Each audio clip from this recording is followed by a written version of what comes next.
Mary শব্দের অর্থ হলো বিয়ে করা। আর আমরা যদি কাউকে বলি যে আমি তোমাকে বিয়ে করব, তখন আমরা বলতে পারি যে আই উইল ম্যারি ইউ, আমি তোমাকে বিয়ে করব।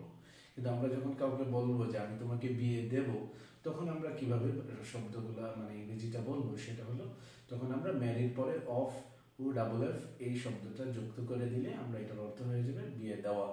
সো আমি তোমাকে একজন রিক্সা পোলারের কাছে বিয়ে দেবো, রিক্সাওয়ালার কাছে বিয়ে দেবো, এটার ইংরেজি হবে I will marry you off to a rickshaw puller. আমরা যদি বলি যে হ্যাঁ আমি জরিনাকে রিক্সাওয়ালার কাছে বিয়ে দেবো, তখন আমরা বলবো I will marry off Zarina to a rickshaw polar.